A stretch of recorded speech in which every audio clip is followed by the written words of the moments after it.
Well, hello everybody. Welcome back to another edition of Telescope Man. Well, if you've been kind of following my videos, you know I've been telling new techs or people with brand new FCC technician's license that these can work mobile, no doubt about it. But I want to give you an example from today. We had a bike race today, and it was a 71-mile course.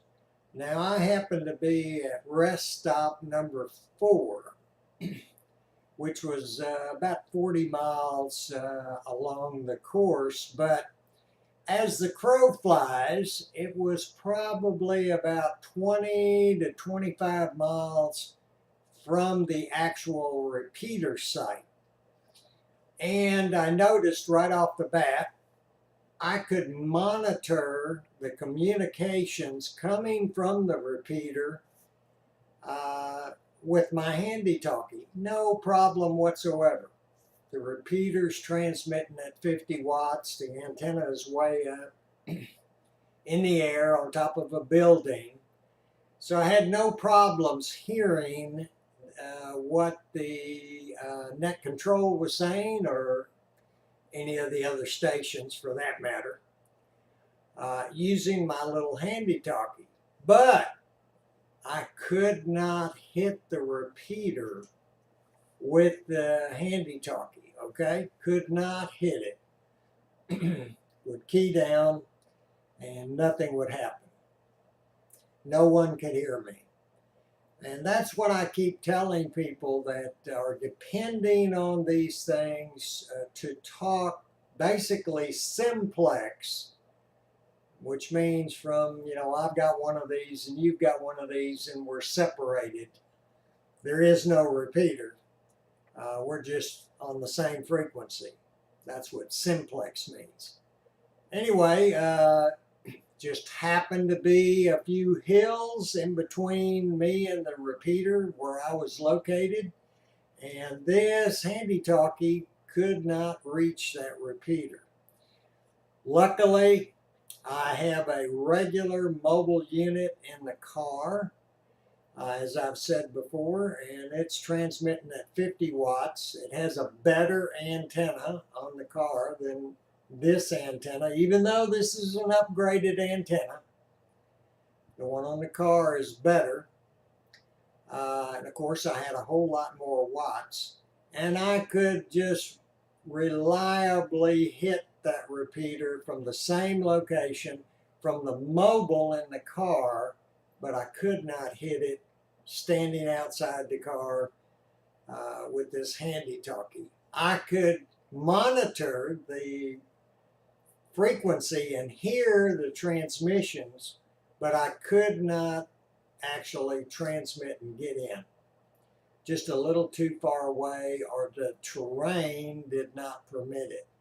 So that's the problem with these little handy-talkies. It was I wish y'all could have been there, because it would have been a great lesson in not relying on these 100% to get your comms from one place to the other. I don't want to call it hit and miss. It's not hit and miss. It's really dependent on terrain and line of sight and what's between you and the other person that you're trying to talk to. Is there a big building between you, or a hill between you, or something? And it doesn't take much to interfere with these. Now remember, my car got through with zero problems. I was 100% quieting going into the repeater using the radio in my car. So that's why I encourage everybody, and I've done it several times in previous videos, when you do get your license, probably the first thing you need to buy is a mobile radio, a regular full watt, 50 watt mobile radio. And then you go out and buy this second. This is like your walk-around radio. But you can't really count on it 100%. But if you're near your car, you can always transmit through the car. Or, of course, you could remove the radio from the car, bring it inside, have an antenna already set up outside, and just plug it in and into a power supply, as I've done some videos on, and you'd be on the air with a great signal. So, word to the wise again, if this is your only radio, what I'm holding in my hand right now, you need to go out there and get yourself a mobile radio, full watts, 40 to 50 watts.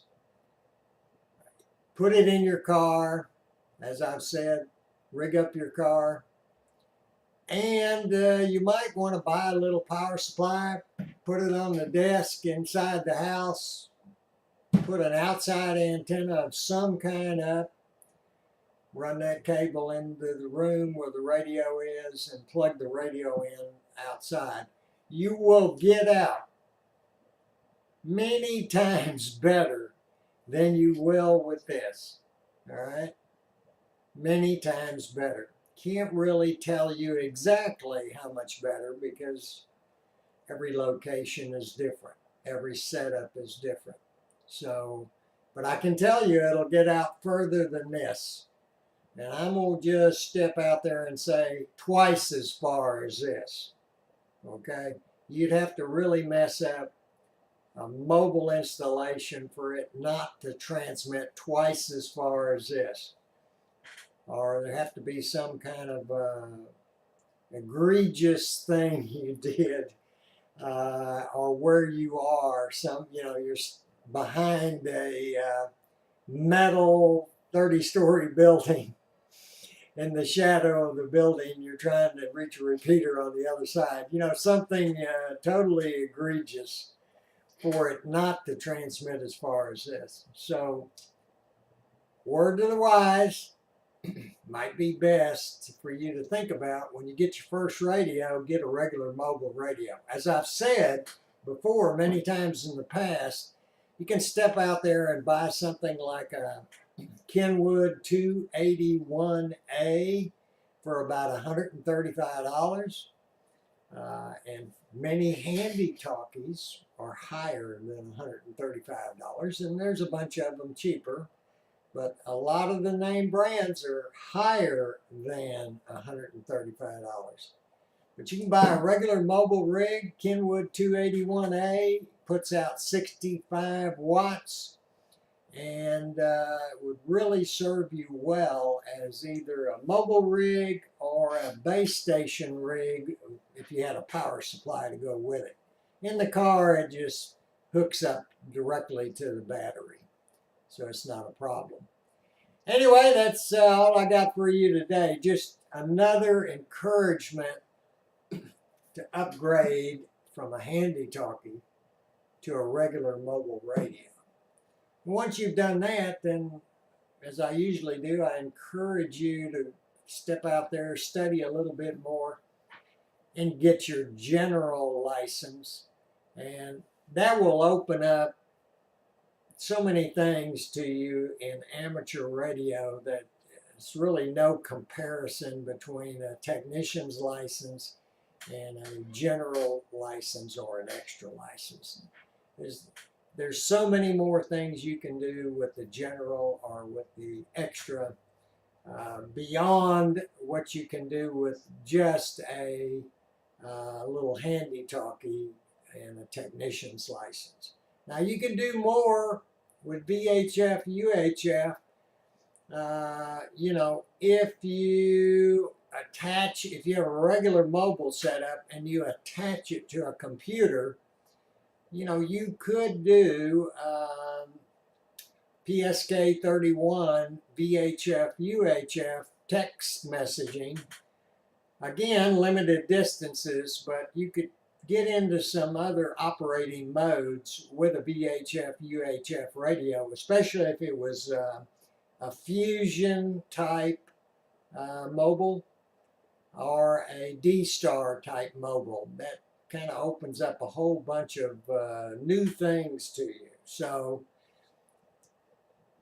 you can buy a D-Star Infusion little handy talkies, but again, your mileage is going to vary. It's going to be real limited. That mobile D-Star or Fusion radio, regular mobile with those features will reach out there and touch somebody a whole lot further than these.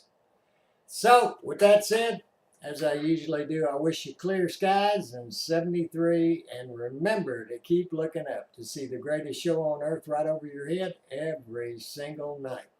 Get that general ticket and start experimenting on the radio.